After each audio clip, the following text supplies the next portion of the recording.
Frankie McLister has been out there most of today.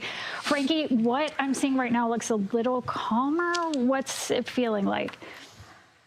That's why, Susan Elizabeth, we feel like it's good to give you this perspective. We're right here at Nicollet and 27th, where my photojournalist Ray Campos and I arrived probably between 9:30 and 10 a.m. And this is where everything really began, at this intersection behind us. But as you see, I'll actually step out so Ray can kind of show you the perspective we're looking at. I believe, guys, and correct me if I'm wrong later, but that Adam is in that area, which is 26 in Nicollet. But right there, you have that wall of kind of, it looks like dumpsters and big recycle bins that community members kind of use to block off. We don't have any law enforcement right here in this area, but as I'm looking south, if you're familiar where I am, I'm looking south at more of East Street, 28th in Nicollet, and there is a big police line and also Minneapolis police vehicles back there that seem like they're just kind of blocking out the area and kind of boxing in where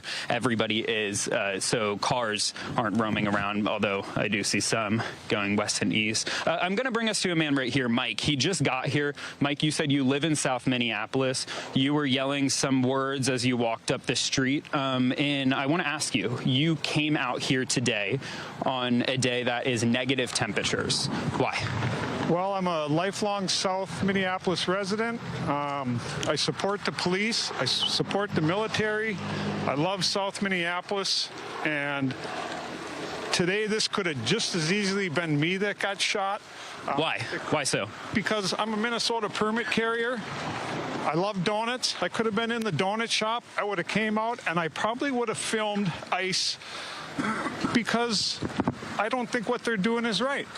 And so I had to come down here and see the spot, and I just can't believe that they shot him in cold blood.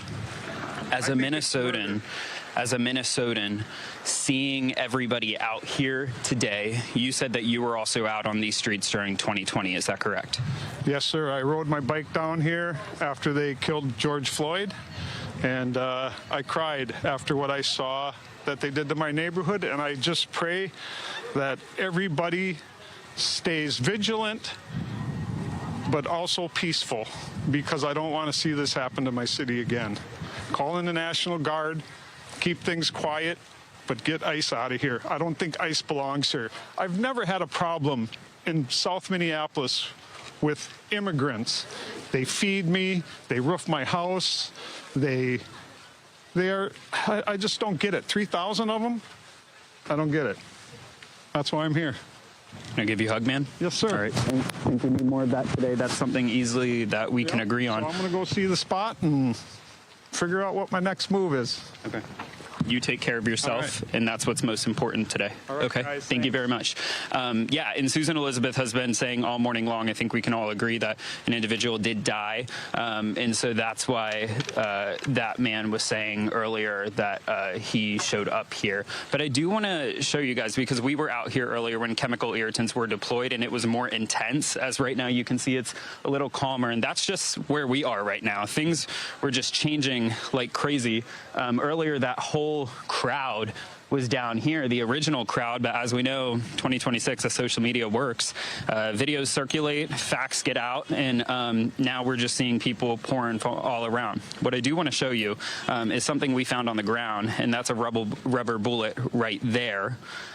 Just one of the tools that has been used.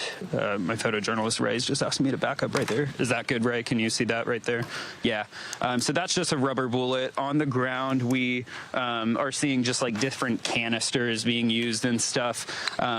We were here when at this intersection right here, irritants were first deployed, like the very first time they were deployed at this intersection, and that was after a protester threw snow at the time were federal agents, but we don't see any federal agents here anymore. Guys. All right, Frankie McLister, thank you.